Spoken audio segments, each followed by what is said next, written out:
करुछि। नमस्कार, जय जगन्नाथ। मो सस्मिता पंचायत टीवी आपण मानक स्वागत करुछि। आज मु आपण मानक पाखरे गोटे गुरुत्वपूर्ण विषय रखुछि जोटा कि समस्त निहाती जरूरी।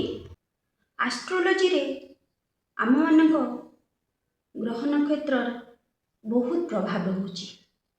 नित्यदिन जीवनचर्या रे आम मानक जीवन रे केमती प्रभाव पड़ुछि सबु ग्रह नक्षत्र मानकर सेटा मो जानिबारे प्रतिटी लोक किछि किछि जानिबा दरकार निजर भाग्य परिवर्तन करबा पई।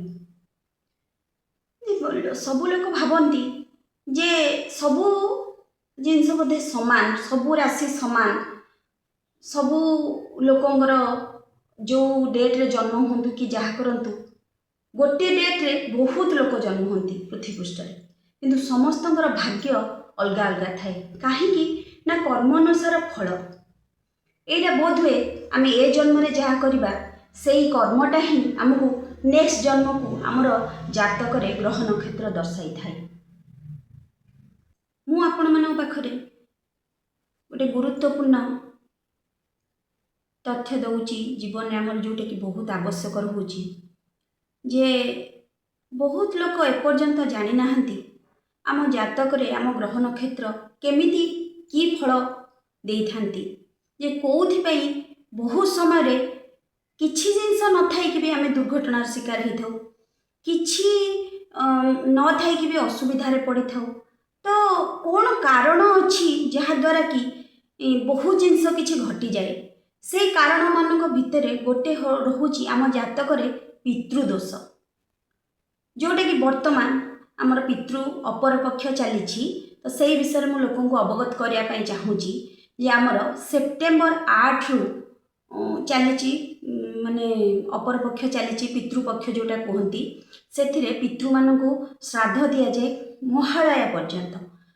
सेटा केबे पर्यंत अच्छी सेटा अच्छी सेप्टेम्बर 21 तारिख पर्यंत अच्छी जो कि महालया श्राद्ध शेष दिन दि जाए।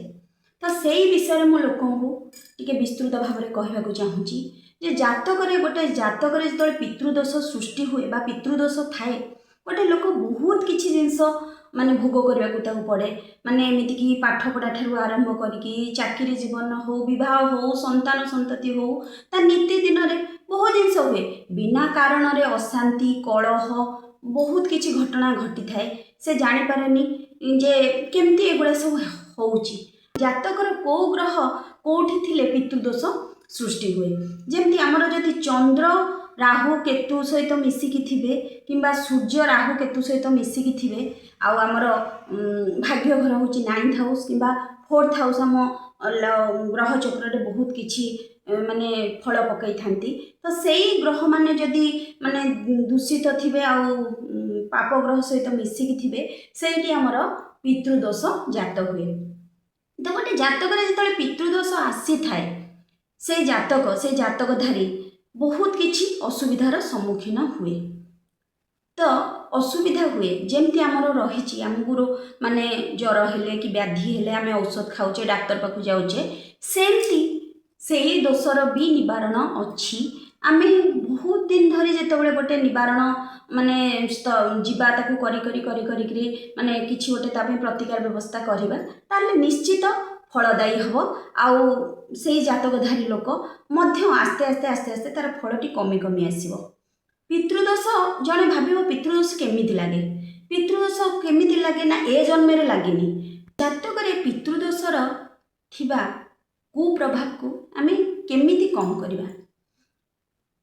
प्रथमतः आमर वर्षक भितर जेते सोमवार रे अमावास्या पड़िबो से अमावास्या तिथि गुड़िक अमावास्या जड़े पाई पार ठीक अच्छी कारण बहुत लोक किसी करें किसी करवा भी दरकार नहीं केवल एति करेंगे अमावास्या दिन टी शिव मंदिर जिवे कि संध्या बेले शनि मंदिर जिवे आउ स्पेशली अश्वत्थ गछ पाखरे गोटे तेलर दीप जालिबे पितृ को टिके नमस्कार करेंगे आउ सेठी जदि पारिबे टिके बसिकी ओम नमो भगवते वासुदेवाय किंबा ओम चैंटिंग करें किंबा गायत्री मंत्र ओम भूर्भुवस्व जोटा मंत्र आमर अच्छी सेटा मध्य आपण चैंटिंग करेंगे कारण सबुठारु बृहत मंत्र होची ओम नमो भगवते वासुदेवाय आउ ओमकार गायत्री, जोटा कि आपण जीवन में शांति भरिबो। सेई पितृदोष कम करने पाई आपण माने पितृ ए अपर पक्षरे पितृ मानकु श्राद्ध दे पारिबे, तिल तर्पण करि पारिबे। स्पेशली आपण 15 दिन जो दिन धरी करि पारिबे, नाही तो शेष दिन होची महालया श्राद्ध दिन।